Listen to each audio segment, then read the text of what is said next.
전라남도 나주 영산강 유역에 위치한 정촌고분. 2014년 모두를 놀라게 한 유물이 발견됐는데 바로 1500년 만에 빛을 본 유물들. 철제 검을 비롯해 다양한 토기가 함께 발견됐는데 그 의미가 심상치 않다. 바로 이제 역사 기록에는 확인되고 있지 않지만 영산강 유역에 실체하고 있었던 어떤 마한 세력의 모습을 단적으로 보여주는 것이라고 할 수가 있습니다. 예, 올리고 표시를 좀 합시다.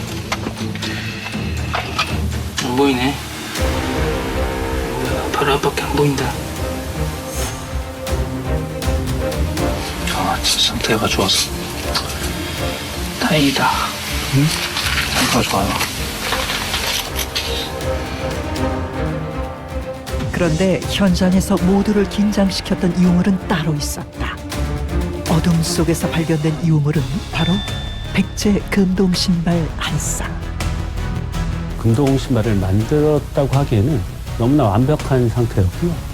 또한 용을 비롯한 봉화, 다양한 문양들이 너무 정교하면서도 사실적으로 표현돼 있어서 1500년 전 유물이기 때문에 어떻게 그렇게 오랜 시간 동안 저렇게 견뎌왔을까. 아마도 지금까지 발견된 우리나라의 금동 신발 중에 아마 최초의 사례일 것 같습니다. 정교함과 보존 상태까지 완벽한 정촌고분 금동 신발. 이 신발의 주인은 어떤 사람이었으며 금동 신발에는 어떤 놀라운 비밀이 숨어 있을까?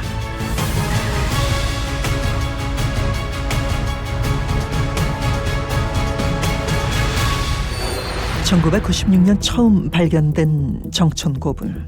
발견 당시부터 의아한 부분이 많은 곳이었는데 대부분 영산강 유역권의 대형 고분들 30m가 넘어가는 고분들은 저평한 뭐 구릉지랄지 아니면 뭐 평지랄지 뭐 이런 곳에 입지를 하는데 이 정촌고분은 특이하게도 높은 산자락면에 위치를 하고 있어서 이 영산강 유역권 연구자들이 사실 초미의 관심사이긴 했습니다.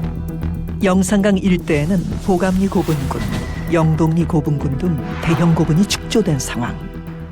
그런데 정촌 고분만 산중턱에 위치해 있다. 특별한 의미가 있었을까? 사실 그 부분은 좀 미스테리이긴 합니다. 왜 굳이 이렇게 힘들게 산자락에다가 고분을 만들었을까? 평지에 만드는 것보다 산자락에 만들려고 하면 어떤 들어간 노동력이 훨씬 더 클 수밖에 없거든요. 무덤 주인의 정체가 더욱 궁금해지는데 정촌고분에서 이 금동 신발 외에도 금동관으로 추정되는 잔편이 하나 있었습니다.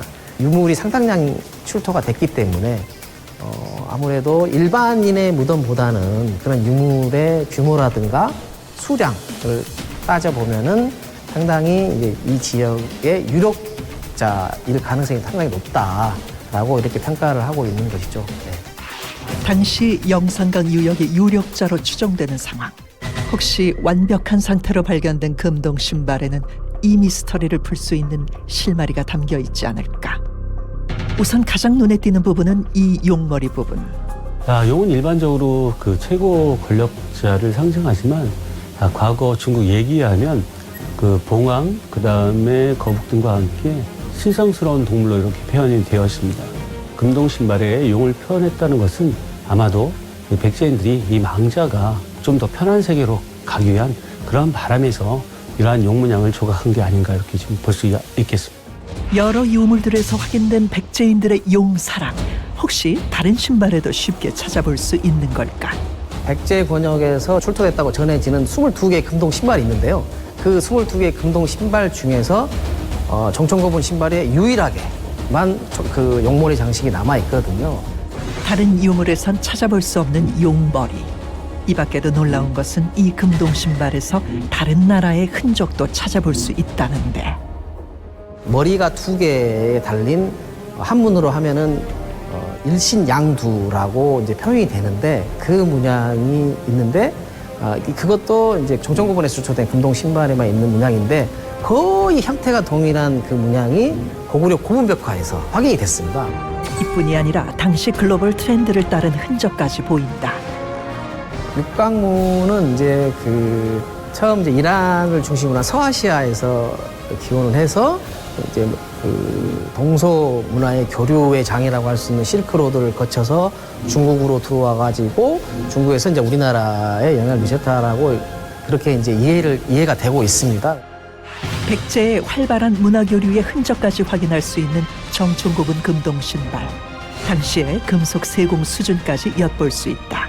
바닥판에 됐으면 해학적이면서도 조금 더 입체감 있게, 그리고 연꽃무는 사실적이면서도 매우 입체감 있게 표현돼 있어서 당시 백제 장인의 기술을 엿보는데 아마 절대적인 요소로 작용할 것 같습니다.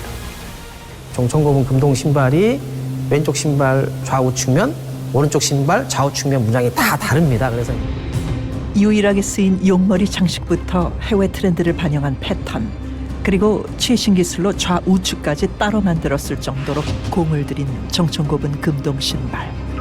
당시 신발 주인의 사회적 위치뿐만 아니라 남다른 미적 감각까지 추측할 수 있었다. 그런데 정총고분에서 무덤 주인의 놀라운 정체를 알 수 있는 결정적인 유물이 발견됐다. 처음 돌방에 들어가서 내부를 봤을 때 하얀색 뭔가 물체가 보이더라고요. 그러니까 둥근 물체가 보여가지고 저게 뭘까 하고 멀리서 이렇게 생각을 하다가 이제 내부를 안에 이제 직접 들어가가지고 봐야 하니까 들어가지고 봤더니 그게 이제 두개골이더라고요. 그래서 있어서 그 인골이 금동신발의 주인일 가능성이 굉장히 높다라는 거를 알 수가 있었는데 분석을 해봤더니 그 두개골의 주인공은 여성임이 확인이 됐습니다. 정총고분 금동신발 주인은 여성이었다는 사실이 확인됐다.